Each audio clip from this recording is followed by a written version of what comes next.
Caleb Williams got off to a 2-2 start this season, but his total QBR was 32, which ranked 29th in the league. Then he went off in weeks 5 and 6. At home games against the Panthers and Jaguars, he posted an NFL best 88 QBR. Had something to do with the opponent. He's come back down to earth in the 3 games following the Bears' bye week in week 7, ranking dead last in the NFL with a 21 QBR. Let's dive into this as we look who's here today. We've got Dan Orlovsky, we've got Andrew Hawkins here, of course, and we're about to see him. Oh, there they are. There's Marcus Spears, there's Dan Graziano, and there's the Wave. The Wave is like its own person, it's its own entity. Graz, what can you tell us about the decision that was made today with Waldron and why they went ahead and did it? Yeah, Laura, I mean, you went through all the issues they've been having trying to score points on offense, and it's gotten to the point when they have a rookie quarterback, you want to make sure and not rattle his confidence, and I think the Bears feel like that's been happening with Caleb Williams, so a change had to be made. Now, whether you lay it all at the feet of Shane Waldron or whether he just ended up being the scapegoat for it all, we can debate, but the fact of the matter is the Bears have been asking a lot of Caleb Williams. You know, if you look around the league at Bo Nix in Denver, at Jaden Daniels in Washington, you see situations where the offense is kind of built-in concepts that the player is comfortable with coming out of college and he can kind of fall back on, whereas Caleb was given a lot. They gave him the playbook to this offense in February at the Combine when they first met him and figured the time would be enough to get him up to speed. But he's struggling with, mastering protections. He's struggling with a lot of things, and there hasn't been anywhere for him to go in terms of a comfort zone, and they feel like they have to change that up. Again, Waldron was the offensive coordinator. They're not scoring enough points, and sometimes that's who gets fired. But whether the problems are deeper than that, we will all find out. When I watch Caleb Williams this year, it looks like information overload. He looks confused. It looks like he's being thrown out there with certain just plays and trying to execute them as is or what is in the best of his ability. There's a lack of just operational coaching, and it's not just from him. You could see the confusion from the pass catchers. Some of the targets didn't make sense. So for Caleb Williams, the important thing is that you give him a process to follow in each of the plays. Like, he has to understand and know, even when those opportunities present themselves, the big play will come. Him being able to make sure he doesn't, pass up on the right decision and not getting bored with that is more important than trying to make the big and flashy play. Yeah. There were times in the offense it just didn't seem that way. Here's the reality. This is who Caleb has been, though. And it doesn't mean he's always going to be this, though. But this is who he was in college. I mean, in college, he was a guy that held the ball forever, took a ton of sacks. I mean, on the left side is last year. Time to throw, 3.14. That's the second longest in college football. The sacks, interception, and fumbles, 46. That was 10th most in college football, the #1 pick. And then this is who he's been this year, holding onto the football for almost 3 seconds. That's an eternity in the NFL. And then that bottom number is the big deal, okay? That 47 sacks, interceptions, and fumbles. Now, I'm not telling everybody this is who he's going to be forever.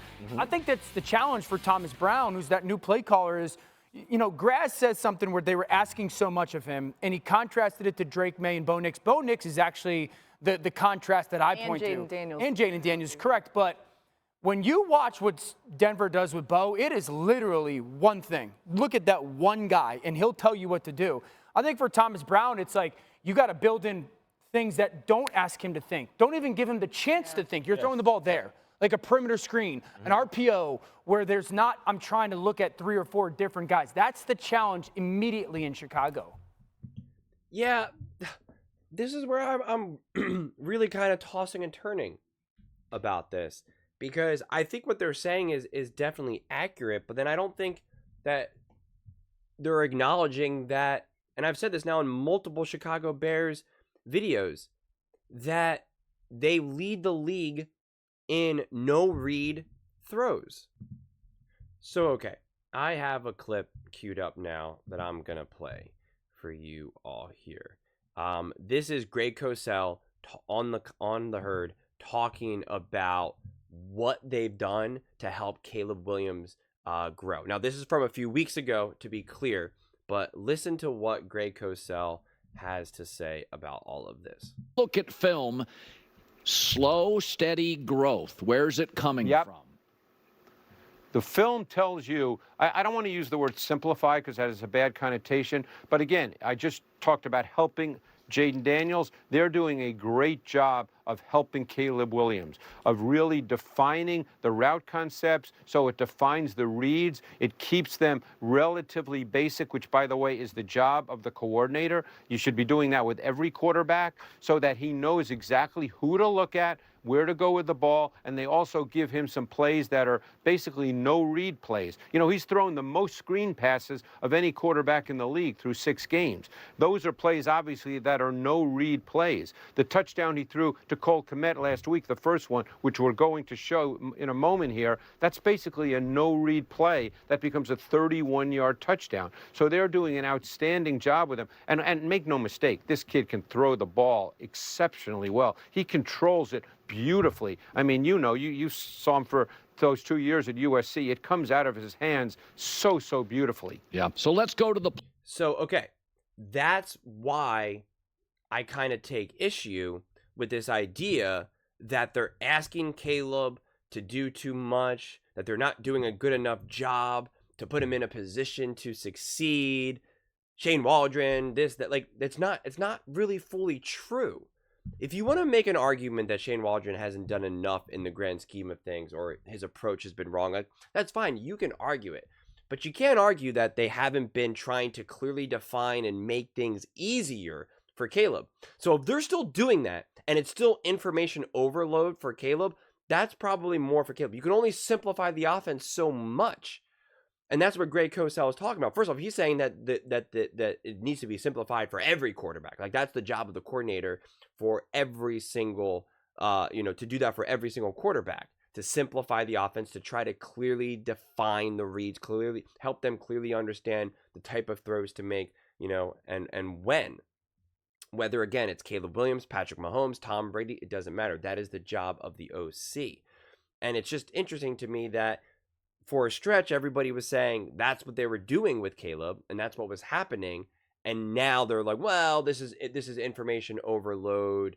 They're not doing a good enough job to make it simplified for Caleb. And it's just like, well, then I question how much more simplified does it need to be? If they're already leading the league in these screenplays, right? These no-read throws, it's like it can't get much more defined and clear and obvious than that. I mean, seriously. I mean, it's as simple as it can get. So if you want to say, well, hey, you know what? This offense, because of the O-line, because of the weapons, whatever it may be, those types of plays aren't good enough, that it's not conducive to this team. You got to think of something else. And it's like, well, then to think of something else, how else can I make it more clearly defined? Like, one of the best plays of Caleb's career was because of my play design, because of the design and the no read throw to Kmet. Like, that's because of me.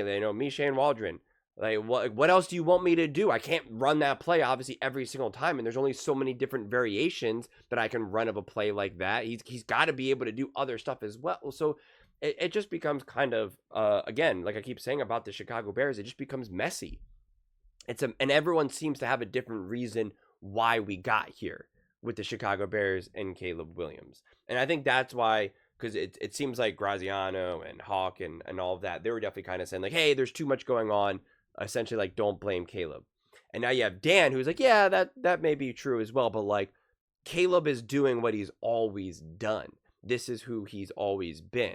And I like also what Dan is saying is that he's not saying this is who he's going to be forever, but this is the benefit of having a truly elite coach, of having a top offensive mind who's like, I can help you have success right now, but I'm also going to help you improve and grow and just be a better quarterback in the NFL as a whole. We're seeing what Jaden Daniels is doing with Cliff Kingsbury, and I'm a huge fan of Cliff Kingsbury. But for all we know, maybe Cliff is only good at maximizing the talent that a quarterback has today. That's it. He understands what your strengths and weaknesses are, and he can maximize the talent of the quarterback today, nothing else. He cannot help a quarterback get to the next level and evolve. Again, I'm not saying he can or he can't, but it's definitely a possibility. We know that's how a lot of coaches are. Some coaches absolutely have the ability to maximize who you are today, but they can't take you to the next level. You have some coaches who can't maximize who you are today at all, because they're like, you're too much of a mess. I don't know what the heck to do with this. But they can get you to the next level. They can help you improve and grow and get better. You have other, I mean, like I can keep doing all the different variations of that. And so with Caleb right now, and Shane Waldron for that matter, it was like, he kind of needs both. He needs someone who can maximize who he is today and have him improve and grow. It's no mistake that Andy Reid was the head coach is the head coach for Patrick Mahomes. And lo and behold, Patrick Mahomes has not only been maximized, but has also gotten better, has been more refined. Who do you think's refining him? You think he's just magically doing it? Is he watching YouTube videos how to be a better quarterback? It's coaching. It's development. And that's the genius of Andy Reid. It's a balance and a combination of all of these factors. And again, it's easier said than done to say, oh, okay, we'll just get a coach like Andy Reid for Caleb. But unfortunately, like when you do have the raw talent of someone like a Caleb Williams, it's going to take a very intelligent, skillful coach to be able to get this job done. They obviously thought it was Shane Waldron. Clearly, that ended up not being the case. But at the same time, it's going to be harder to really, until more time passes, that we figure out what is the situation going on. Is Caleb just overwhelmed? Because is it, like, what is the story? Does he need to mature more? Should have he sat this whole season? Like, was Shane Waldron just not a good coordinator? Like, right, like the story still needs to evolve right now. But I just wanted to poke holes in this idea that the Chicago Bears are essentially just, in a nutshell, failing Caleb Williams right now, and I just don't know if that's the case, because now we're pointing out Bo Nix and Jaden Daniels and this and that, and when you realize that Greg Cosell was talking about how this offense has been simplified and that the Chicago Bears have done a great job of doing that for him, as well as, again, leading the league in these no-read throws, it's like, what else is there? And I'm on the record blaming Shane Waldron and Caleb Williams. I just want to, emphasize that, because especially because this video, I definitely emphasized more Caleb and less coaching, and if anything, defended the coaching more than I have in previous videos. So, yeah, it's really interesting. This video is going to post on Thursday. I'm recording this actually on Wednesday. This will post on Thursday, and then I'm interested to see what Greg Cosell has to say. I assume he will be on the herd when you're watching this today, and so I will also do another reaction video to that, which will probably post on Friday or Saturday, maybe Thursday, depending on the timing of it all, and kind of see what his updated views are on this and kind of what he has to say, because he's definitely one of my more favorite guys who actually like kind of looks at the film and breaks it all down. I think he's really smart when it comes to that sort of thing. But yeah, I'm really curious how Chicago Bears fans feel about this, in terms of, do you think Caleb was supported enough?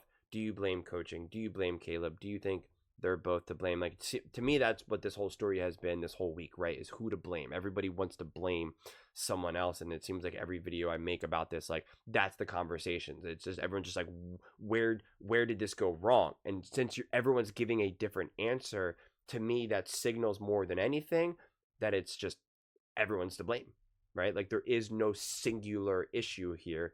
Everyone's to blame, and that's why every video that I've made with this, I just keep saying everyone's to blame. There's no other way to slice it. I'm really excited to move on from this, quite frankly. At the very least, firing Shane Waldron at least changes a variable, so we get to at least see some sort of change, or if it's the same story, right? We'll find out come time this coming weekend and beyond. So at least we'll have something else to talk about, because for the life of me, I can't just keep going back and forth between who's to blame for the next 5, 6, 7, 8 weeks. Like, we need to kind of talk about more than just that. So at the very least, I'm looking forward to some more like updated things to discuss. But I will definitely post the conversation with Colin and Greg Cosell if they actually have that conversation. I assume they will.